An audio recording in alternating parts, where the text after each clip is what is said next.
আজকে আমরা শিখতে চলেছি কিভাবে কিবোর্ড থেকে মাউস কন্ট্রোল করা যাবে। কিবোর্ড থেকে আমরা যদি মাউসকে কন্ট্রোল করতে চাই তাহলে আমাদেরকে নর্মালি এখান থেকে আমরা দেখতে পাচ্ছি যে ডান দিকে এই অপশনগুলো রয়েছে, এগুলোকে মূলত মাউস কি বলে, এই মাউস কি বলে, এই বাটনগুলোর সাহায্যে আমরা মূলত কম্পিউটারের মাউসের কাজগুলো করতে পারি এই বাটনগুলো ব্যবহার করে। এই কিগুলো ব্যবহার করে আমরা মূলত মাউসকে নিয়ন্ত্রণ করতে পারবো। আর এই কাজটি করার জন্য আমাদেরকে কিবোর্ড থেকে আমরা বাম দিক থেকে শিফট এবং অল্টার প্রেস করে আমরা এখান থেকে নাম লক বাটনে প্রেস করলে আমাদের এখানে একটি ডায়লগ বক্স আসবে। আমরা এখন এটিকে ওপেন করব। আমরা এখন শিফট অল্টার প্রেস করে আমরা নাম লকে ক্লিক করছি। নাম লকে ক্লিক করার পর আমাদের এখানে একটি ডায়লগ বক্স এসেছে এবং এই ডায়লগ বক্সে লেখা রয়েছে do you want to turn on mouse keys. আমরা কি চাচ্ছি যে মাউস কিগুলোকে অন করতে? তাহলে হ্যাঁ, আমরা অবশ্যই ইয়েস লেখাতে ক্লিক করব। আর ইয়েস লেখাতে ক্লিক করার পর আমরা নিচের দিকে এই জায়গাটাতে দেখতে পাচ্ছি যে এখানে দেওয়া রয়েছে মাউস যে কি রয়েছে সেটা এখন লক করা অবস্থায় রয়েছে, কারণ এখানে ক্রস চিহ্ন দেওয়া আছে। এই ক্রস চিহ্ন দেওয়ার কারণ হচ্ছে যে আমাদের মাউস কিগুলো এখন পর্যন্ত অ্যাক্টিভেট হয়নি। তো আমরা এখানে ডাবল ক্লিক করে একটু দেখে নিতে পারি যে এইখানকার অপশনগুলো কি রয়েছে। এখানকার অপশনগুলো যে রয়েছে সেটি হচ্ছে যে উপরের দিকে দেওয়া আছে সেট আপ মাউস কিস। এখানে বেশ কয়েকটি অপশন রয়েছে, এই অপশনগুলো আমাদের এখান থেকে অন করে দিতে হবে, অফ করে দিতে হবে। এবং মাউস পয়েন্টার যে স্পিডটি রয়েছে সেটাও মোটামুটি টপ স্পিডে দেওয়া রয়েছে। এই টপ স্পিড থাকলে এখানে দেওয়া আছে hold down control to speed up and shift to slow down. আমরা এখান থেকে আমাদের কার্সারের স্পিডটিকে বাড়ানো এবং কমানোর কাজটা এখান থেকে করে নিতে পারবো। এবং হচ্ছে আদার সেটিংয়ে এখানে একটু খুব গুরুত্বপূর্ণ একটা সেটিং দেওয়া আছে, সেটি হচ্ছে যে ইউজ মাউস কি হোয়েন নাম লক ইজ অন অফ। এখান থেকে আমাদেরকে অফ সিলেকশন করতে হবে। এরপর আমরা এখান থেকে অ্যাপ্লাই লেখাতে ক্লিক করার পর ওকে লেখাতে ক্লিক করবো। অ্যাপ্লাই লেখাতে ক্লিক করার পর আমাদের কাজ শেষ হয়ে গেছে। আমাদের কিবোর্ড থেকে আমরা মাউসের কন্ট্রোলটিকে এখন করতে পারবো না। আর যদি আমরা নাম লক বাটনটিকে অফ করে দিই তার ফলে আমাদের দেখা যাচ্ছে যে আমাদের এখন কিবোর্ড থেকে আমরা কাজগুলো করতে পারছি। এখন কিবোর্ড থেকে যদি আমরা অ্যারো কি ডাউন কি প্রেস করি তাহলে আমাদের এই বাটন আমাদের কার্সারটিকে উপরে নিচে ডানে বামে আমরা মুভ করাতে পারবো।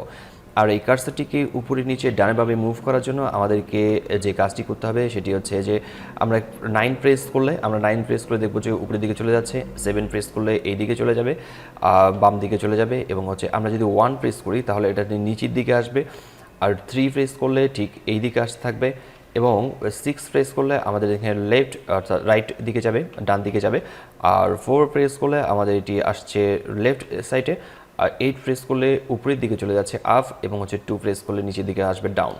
তো এটা হচ্ছে কার্সারকে আমরা এভাবে ঠিক মুভ করতে পারবো আমাদের এখানে কার্সার কিগুলোর সাহায্যে। এরপর উপরের দিকে আরও বেশ কয়েকটি অপশন রয়েছে, সেটি হচ্ছে একটা স্ল্যাশ দেওয়া রয়েছে, ইনটু এবং হচ্ছে মাইনাস। এই স্ল্যাশ, ইনটু এবং মাইনাসের মাধ্যমে আমরা যে কাজটি করব সেটি হচ্ছে স্ল্যাশ হচ্ছে আমাদেরকে লেফট, আমরা দেখতে পাচ্ছি যে লেফট সাইড, আমরা এখান থেকে লেফট সাইড এবং রাইট সাইডটিকে ঠিক করে দিতে পারবো। যেমন আমরা এখন স্ল্যাশে ক্লিক করা আছে এই জন্য আমাদের লেফট ক্লিক হবে, আর যদি আমরা মাইনাসে ক্লিক করি তাহলে এটা রাইট চলে যাবে। লেফট রাইট আমরা এখান থেকে মানে করে নিতে পারবো।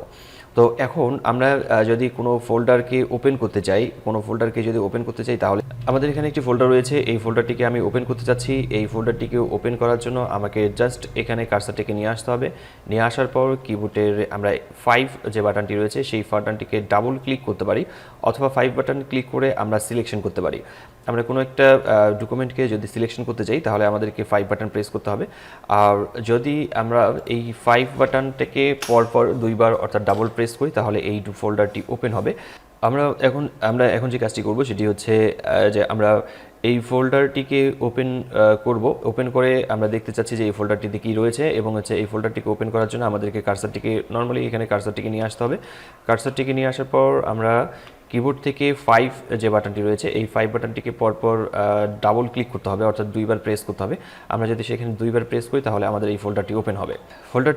আমরা ফোল্ডারটিকে ওপেন করেছি। এরপর হচ্ছে আমরা এই ফোল্ডারটিকে রিনেম করতে যাচ্ছি, অর্থাৎ নাম পরিবর্তন করব। এই নাম পরিবর্তন করার জন্য আমাদেরকে নর্মালি এখানে 5 বাটন একবার প্রেস করতে হবে। একবার প্রেস করার পর আমরা এটিকে রাইট ক্লিক করে নেব। রাইট ক্লিক করে নেওয়ার জন্য আমরা আমরা মাউসের যে পয়েন্টারটি রয়েছে এই মাউসের এই পয়েন্টারটিকে আমরা লেফট ক্লিক অবস্থাতে রয়েছে, আমরা এখন রাইট ক্লিকে নিয়ে যাব। তো মাইনাস চিহ্নতে ক্লিক করলে, আমরা মাইনাস কিতে ক্লিক করলে রাইট সাইডে চলে যাচ্ছে। এরপর রাইট সাইডে যাওয়ার পর যদি আমরা এখন 5 বাটন প্রেস করি তাহলে আমাদের এখানে ডায়লগ বক্সটি আসবে, এবং এখান থেকে আমাদেরকে নাম পরিবর্তন করার মতো সুযোগ রয়েছে। আমরা এখান থেকে নাম পরিবর্তন করে নেব। তো এখান থেকে রিনেম করে নেওয়া যাবে, আমরা চাইলে এখান থেকে রিনেম করে নিতে পারি। রিনেম করার জন্য আমরা জাস্ট এখানে ক্লিক করব। এরপর হচ্ছে মাউসের লেফট সাইড আবার আসতে হবে। স্ল্যাশ বাটনটিকে চাপার পর আমরা এখান থেকে 5 প্রেস করব। 5 প্রেস করার পর আমরা এখান থেকে এই ফাইলের নাম, আমরা এখান থেকে ফোল্ডারের নাম চেঞ্জ করেছি, ফোল্ডারের নাম এখান থেকে চেঞ্জ হয়ে যাবে। তো এইভাবে আমরা মূলত ফোল্ডারের নাম চেঞ্জ করব, চেঞ্জ করে নিতে পারবো।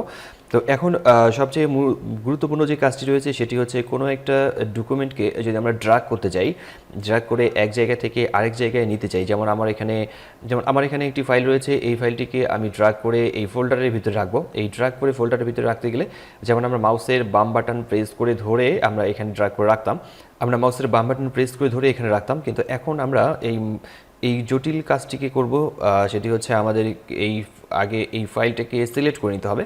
আমি এই ফাইলটিকে সিলেক্ট করে নিচ্ছি, এই ফাইলটিকে এখান থেকে সিলেক্ট করে নেব। সিলেক্ট করার জন্য আমরা জাস্ট এখানে কার্সারটিকে নিয়ে আসার পর কিবোর্ড থেকে 5 বাটন প্রেস করব। এরপর এখান থেকে আমাদেরকে 0 প্রেস করতে হবে।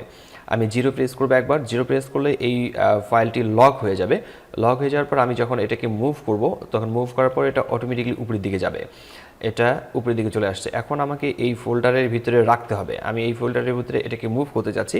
এই জন্য আমাদেরকে কিবোর্ড থেকে যে মাউস কিগুলো রয়েছে সেই মাউস কির এই ডট বাটনটাতে প্রেস করতে হবে, তাহলে এটা মুভ হয়ে যাবে। আর যদি আমি এটাকে ওপেন করতে চাই, জাস্ট এখানে একবার 5 ক্লিক করতে পারি। আমরা কিবোর্ড থেকে এন্টার বাটনও প্রেস করতে পারবো। তো আমি এখানে 5 বাটনটাকে ডাবল ক্লিক করছি, ডাবল ক্লিক করে দেখে নেব যে এই ফোল্ডারের ভিতরে মুভ হয়েছে কিনা। তো এই ফোল্ডারের ভিতরে আমাদের ফাইলটি মুভ হয়েছে এবং আমরা এখানে দেখতে পাচ্ছি যে আমাদের ডকুমেন্টটি এখানে চলে এসেছে। আমরা এতক্ষণ পর্যন্ত আমরা এই কাজগুলো যে করেছি সেটি হচ্ছে মাউসকে কন্ট্রোল করেছি কিবোর্ডের সাহায্যে। তো আজকের টিউটোরিয়ালটি এ পর্যন্ত ছিল। তো দেখা হচ্ছে পরবর্তীতে নতুন কোনো টিউটোরিয়ালে। ততক্ষণ পর্যন্ত সবাই ভালো থাকবেন, সুস্থ থাকবেন। ধন্যবাদ সবাইকে। খোদা হাফেজ।